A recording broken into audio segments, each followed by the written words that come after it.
दिल्ली विधानसभा चुनाव की तारीखों का ऐलान हो गया है। दिल्ली में 5 फरवरी को मतदान होगा, जबकि मतगणना 8 फरवरी को होगी। नामांकन की प्रक्रिया 10 से 17 जनवरी के बीच होगा। नाम वापसी की तारीख 20 जनवरी होगी। तो बड़ी खबर और बड़ी अपडेट इस वक्त की, दिल्ली में विधानसभा चुनाव का शंखनाद हो गया है। दिल्ली में 5 फरवरी के दिन मतदान होगा, 8 फरवरी को काउंटिंग होगी और उससे पहले जो चुनावी प्रक्रिया है उसकी शुरुआत तो होगी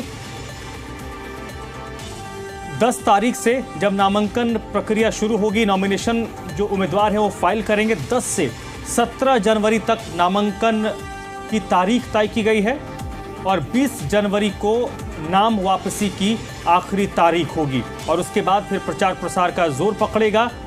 5 फरवरी के दिन दिल्ली विधानसभा चुनाव के लिए वोट डालेगी और विधानसभा चुनाव के नतीजे 8 फरवरी को आएंगे।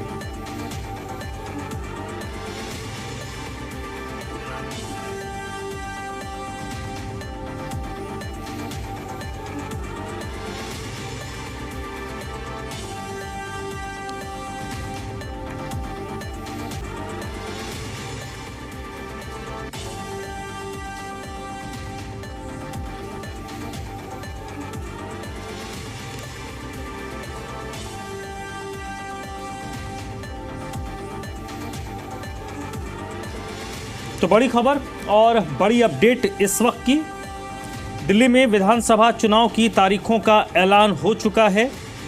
5 फरवरी के दिन दिल्ली अपने विधानसभा के लिए वोट डालेगी। 8 फरवरी को चुनाव के परिणाम आएंगे। चुनाव आयोग की तरफ से आज प्रेस कॉन्फ्रेंस करके इसकी इसकी जानकारी दी गई है और चुनाव के ऐलान के साथ ही दिल्ली प्रदेश में आदर्श आचार संहिता भी लागू हो गई है। तो दिल्ली विधानसभा चुनाव की तारीखों का ऐलान चुनाव आयोग ने कर दिया है। दिल्ली में विधानसभा चुनाव एक ही चरण में होगा, एक फेज में होगा। 5 फरवरी को मतदान है, जबकि 8 फरवरी को मतगणना होगी। जो CEC हैं मुख्य चुनाव आयुक्त राजीव कुमार, उन्होंने आज प्रेस कॉन्फ्रेंस करके इसकी जानकारी दी है। उन्होंने कहा है कि हमारी कोशिश होगी कि लोकतंत्र के इस पर्व में दिल्ली के ज़्यादा से ज़्यादा मतदाता अपनी भागीदारी को सुनिश्चित करें और चुनाव आयोग की तरफ से ये उम्मीद की गई है कि इस साल दिल्ली में रिकॉर्ड मतदान दर्ज होगा। इसके साथ साथ राजीव कुमार जो CEC हैं मुख्य चुनाव अधिकारी, उनकी तरफ से कुछ जानकारियां भी दी गई हैं। दिल्ली में कुल 13,000 से ज़्यादा पोलिंग बूथ बनाए जाएंगे और जो एल्डर पर्सन है, 85 साल से अधिक उम्र के वोटर, वो अपने घर से ही पोल कर पाएंगे, वोट डाल पाएंगे।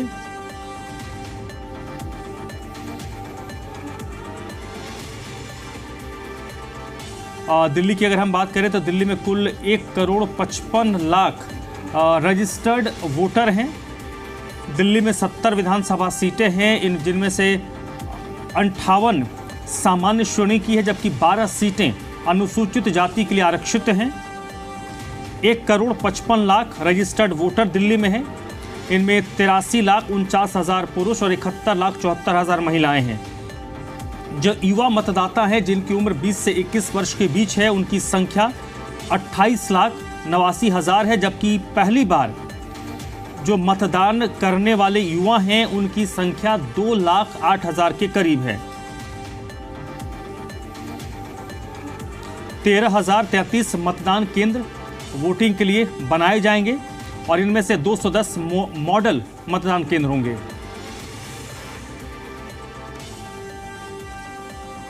It's a single phase election. Date of notification will be 10th of January, Friday. Last date of making nomination will be 17th of January. Scrutiny on 18th of January. Withdrawal 20th. These are the statutory periods of time which is given.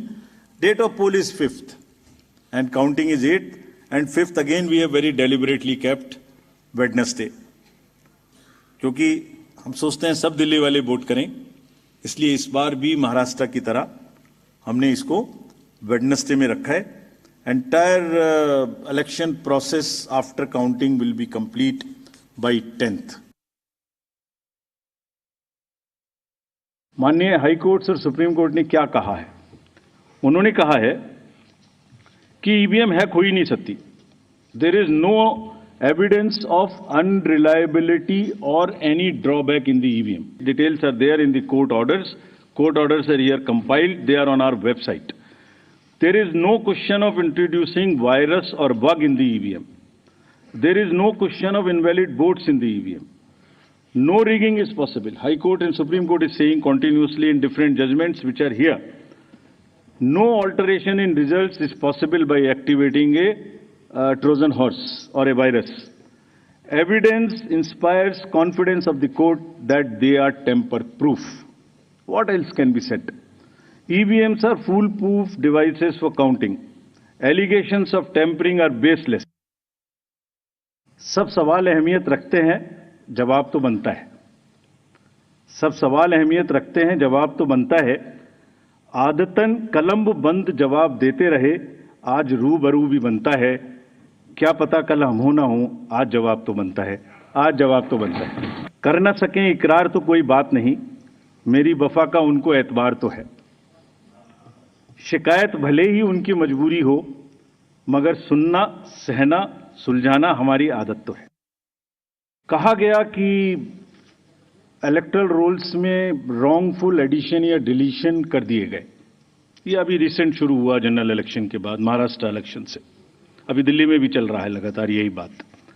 ऐसा भी कहा गया कि कोई groups को target कर दिया जाता है, किसी के नाम काट दिए जाते हैं, किसी लोकेलिटी से नाम काट दिए जाते हैं. कहा गया कि कुछ कॉन्स्टिट्यूएंसीज में 50-50 हजार वोटर बढ़ा दिए गए, वहां पर कोई पर्टिकुलर पार्टी जीत गई. इस तरीके की चीजें कही गई. ईवीएम्स का तो एक सब जवाब देने के बाद बोला गया कि मैनिपुलेट हो सकती हैं. ये भी दो बार हो सकता है, कभी बैटरी के नाम पर, कभी किसी नाम पर. कभी कहा गया कि ये ईवीएम इलेक्शन है, लोगों का इलेक्शन नहीं है. वोटर टर्नआउट इंक्रीज हो जाता है 5 बजे के बाद. ये काफी एक विषय पब्लिक में रहा, जनरल इलेक्शन के दौरान भी, उसके बाद भी. कैसे 5 बजे के बाद बढ़ सकता है? कहां बढ़ गया? कौन सी 5 बजे से 10 बजे तक के बीच में कतारों में, लाइनों में लोग खड़े हुए थे, हमें वीडियो दिखाइए. इस तरीके के प्रश्न पूछे गए.